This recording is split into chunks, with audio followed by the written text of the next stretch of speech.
नमस्कार दोस्तों, आपका स्वागत है। एक दीदी जी ने व्हाट्सएप पे पूछा था कि जो एकदम छोटे बच्चे होते हैं, उन्होंने पूछा है कि जो 6-7 साल के बच्चे होते हैं, उनके गुज़रने के बाद उनकी आत्मा का आखिर बाद में क्या होता है। इस पर मैंने पहले एक वीडियो बनाई थी, कम उम्र में दुनिया से चले जाना। लेकिन उन्होंने कुछ उसमें ऐसे भी सवाल पूछे जिनका शायद उसको उस वीडियो में उनको जवाब नहीं मिला। तो उन्होंने मुझे मतलब एक उनका अच्छा लगा कि उन्होंने कहा कि आप वीडियो बनाइए इसकी, क्योंकि बहुत सारे लोगों तक ये सारी बातें जाएगी। तो इसके बारे में जितनी मुझे बातें पता चली वो सारी चीज़ें मैं आपके सामने ज़रूर रखूँगा। और इसमें भी अगर कोई बातें रहती है तो आप प्लीज़ मुझे कहना, मैं उस पर भी और भी हम वीडियो देख देख सकते हैं। क्योंकि मतलब ऐसा जो दुख होता है, मतलब लोगों के सामने आया हुआ या फिर माता पिता के सामने आया हुआ, वो बहुत बड़ा दुख होता है।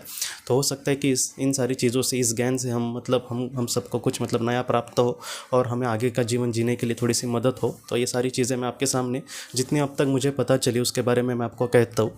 सबसे पहले, ऐसे जो एकदम छोटे उम्र के बच्चे होते हैं, इन्होंने किसी का कुछ बुरा किया है या फिर इनका किसी ने कुछ बुरा किया है, इस तरीके से ये सारी चीज़ें बहुत बार नहीं होती। बहुत बार ये देखा गया है कि जैसे समझो दो आत्माएं हैं, मैं एक आत्मा हूँ और मेरी एक कोई सोलमेट है।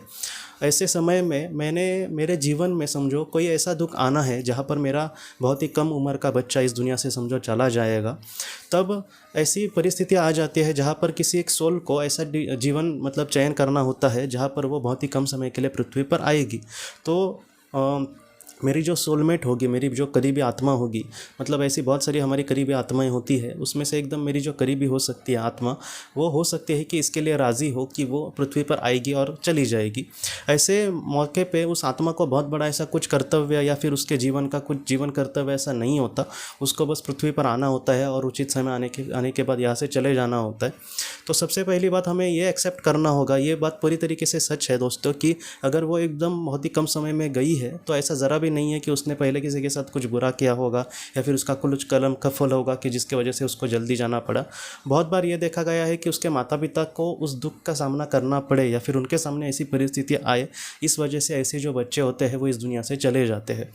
बाद में उन्होंने ऐसे सवाल पूछा था उसमें कि वो जब यहाँ से समझो चले जाएंगे तब वो बच्चे के ही रूप में होंगे, मतलब वो एक बाल आत्मा ही होगी या फिर एक वरिष्ठ आत्मा होगी या फिर थोड़ी सी बड़ी आत्मा होगी।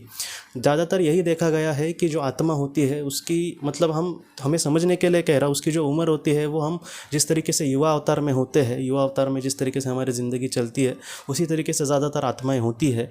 इसलिए पृथ्वी पर आने के बाद हम मतलब शिशु ही होते हैं, कोई भी मतलब बच्चे ही होते हैं हम शुरुआत में। लेकिन हम जब इस दुनिया से समझो चले जाए या फिर आत्मा के स्वरूप में जब होंगे हम, तब हमारी जो उम्र है वो बड़ी ही होती है। मतलब एक बाल के रूप में अगर कोई बच्चा एक अपनी ज़िंदगी जी रहा है, लेकिन आत्मलोक में चले जाने के बाद वो एक मतलब बहुत ही बड़ी सोल होगा, वो मतलब उसकी उम्र ज़्यादा होगी वहाँ पे, और वो एक वरिष्ठ सोल होगा, वो परिपक्व सोल होगा। इसलिए ऐसा नहीं है कि कोई बाल रूप में इस दुनिया से चला जाता है तो वो वहाँ पर शिशु के ही रूप में होगा, तो ऐसा नहीं होता, वो ज़्यादातर बड़ा ही होता है। लेकिन कुछ ऐसी आत्माएं भी आत्मलोक में होती है जो बाल के रूप में होती है। जैसे किसी आत्मा का बहुत ही नया जन्म हुआ है तो ऐसे वक्त में वो शिशु के रूप में वहाँ पर आत्मलोक में होती है, उनको तुरंत जन्म नहीं दिया जाता। आत्मलोक में कुछ ऐसी आत्माएं होती है जो उनको बहुत ही अच्छे से उनका मतलब उनका संगोपन करती है। तो ये इस तरीके से चीज़ें होती है, लेकिन उन शिशु आत्माओं को डायरेक्ट पृथ्वी पर जन्म नहीं दिया जाता। एक उचित समय आने पर उनका विकास कहाँ तक हुआ है उस तरीके से ही उनको बाद में जन्म दिया जाएगा।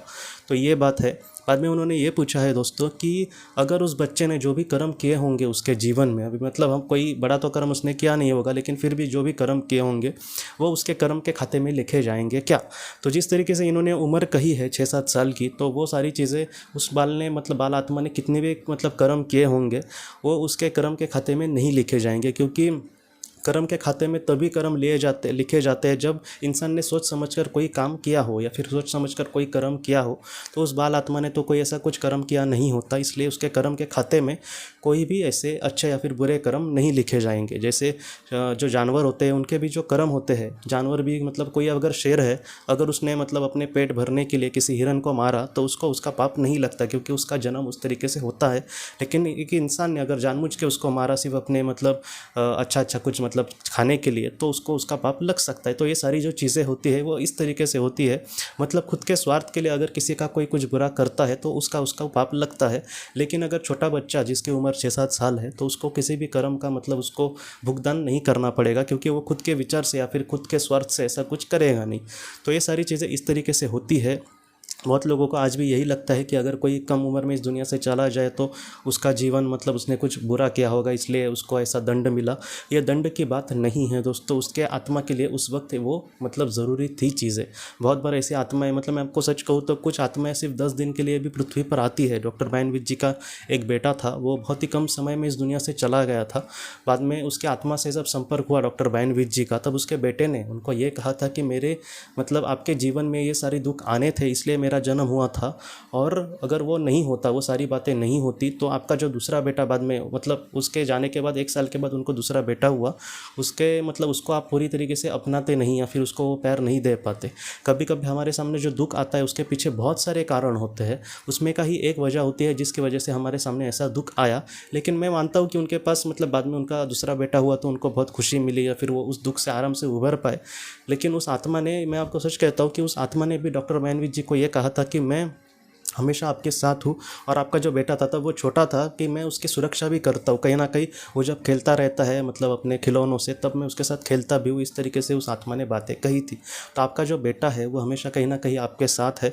आप जब मतलब इस दुनिया से आत्मा के स्वरूप में जब होंगे आत्मलोक में, तब वो आत्मा आपसे ज़रूर आकर मिलेंगी, और वो बहुत ज़्यादा चांसेस होते हैं कि ऐसी जो करीबी आत्माएँ होती है वही ऐसा जीवन चयन करती है हमारी, मतलब वो कहीं ना कहीं हमारे आत्मा के मतलब सोलमेट्स ही होते हैं, वो हमारे समुदाय की आत्माएँ होती है। इसलिए हमें ज़रा भी चिंता नहीं करनी चाहिए कि अगर हमने उनको खो दिया है तो वो मतलब हमेशा के लिए हमसे बिछड़ गए हैं, हम मतलब कितने दुखी हैं उनके लिए, उन तक सारी चीज़ें जाती होंगी क्या? हाँ, उन तक सारी चीज़ें जाती होंगी, आप ज़रा भी चिंता मत करना। जो माता पिता होते हैं उनको ये भी बहुत बार डर लगता है कि मेरा बच्चा जो था वो बहुत ही छोटा था, मैं उनको मतलब उसको किसी भी चीज़ की कमी नहीं होने देती थी, लेकिन आज वो इस दुनिया में अगर नहीं है, वो जहाँ पर होगा वहाँ पर उसको किसी चीज़ की कमी तो नहीं ना पड़ रही होगी। तो आप ज़रा भी इसको लेकर चिंता मत करना। मैं आपको सच कहता हूँ, जो दुख है वो सिर्फ़ और सिर्फ पृथ्वी पर ही है। उस दुनिया में दुख नाम की कोई भी चीज़ नहीं है। वहाँ पर हमारे जो अपने हैं वो हमारे लिए इतना कुछ करते हैं कि हमें मतलब किसी चीज़ मांगने की ज़रूरत ही नहीं, बल्कि हमारे मन में जब विचार आएगा तभी वो चीज़ हम तक पहुँच जाती है। तो ऐसे मतलब जो आत्माएं हैं वो वहाँ पर सच में बहुत ही सुख से और समाधान से होगी। आप ज़रा भी चिंता मत करना, आपके जो अपने हैं दोस्तों वो हमेशा आपके साथ है। तो जितना हो सके उन्होंने जो भी सवाल पूछे थे, मैं अपने मतलब इस वीडियो में मैंने उसको क्लियर करने की कोशिश करी थी। इसके पहले भी वीडियो आप ज़रूर देखना, उसमें भी मैंने बहुत सारी बातें कही है उन आत्माओं के बारे में जिनको बहुत ही जल्दी इस दुनिया से जाना पड़ता है। उसमें की कुछ बातें जो रह गई थी वो इस वीडियो में मैंने आपको कहने की कोशिश करी है, लेकिन यही परिपूर्ण वीडियो मैं नहीं कहूँगा, क्योंकि ऐसे बहुत सारे सवाल हमारे मन में होते हैं। कहते समय वो मतलब सारी चीज़ें मेरे मन में आएंगी और मैं आपको मतलब बताऊँगा, ऐसे नहीं होता। इसलिए मैं हमेशा कहता हूँ कि आपके मन में अगर कोई सवाल हो तो आप ज़रूर पूछना, उसका चाहे तो मैं नोट्स वगैरह निकाल के मैं फिर से और भी हम ढेरों सारी वीडियो सिर्फ इसी पर बना सकते हैं। बस मेरा मकसद यही है कि जिन्होंने किसी अपने बच्चे को या फिर किसी करीबी को इतना जल्दी खोया है तो वो दुखी ना हो। आपके जो अपना है, आपका जो बच्चा है या फिर आपकी जो भी करीबी सोल है वो हमेशा आपके साथ है। जो सच्चा प्यार है दोस्तों वो कभी भी नहीं मरता, आप ज़रा भी चिंता मत करें। तो दोस्तों हम अपनी अगली वीडियो में किसी नए विषय को लेकर मिलेंगे, तब तक आप अपना अपने परिवार का ख्याल रखना। आपका बहुत बहुत धन्यवाद। ज़िंदगी की रोशनी ये एक कंसल्टेंसी है जो ऐसे लोगों को मदद करने की कोशिश करती है जिन्होंने किसी अपने को खोया है या फिर जो लोग अपने जीवन में बहुत ही ज़्यादा दुखी है। जो लोग इस संस्था के साथ जुड़ते हैं उन्हें पास्ट लाइफ रिग्रेशन की ऑडियोज़ भेजी जाएगी, जिससे घर बैठे वह पास्ट लाइफ रिग्रेशन का अभ्यास कर सकते हैं, और उन्हें 5 मेडिटेशन ध्यान की भी ऑडियोज़ भेजी जाएगी। और इसके साथ साथ उन्हें PDF किताबें भेजी जाएंगी जो हिंदी और अंग्रेज़ी में है, जो मोबाइल पर या फिर लैपटॉप पर आप उसे पढ़ सकते हैं, और 10 ऑडियो बुक्स भी आपको भेजी जाएंगी। तो दोस्तों अगर आप इस संस्था के साथ जुड़ना चाहते हैं तो कृपया इस नंबर पे व्हाट्सएप मैसेज करें। आपका बहुत बहुत धन्यवाद।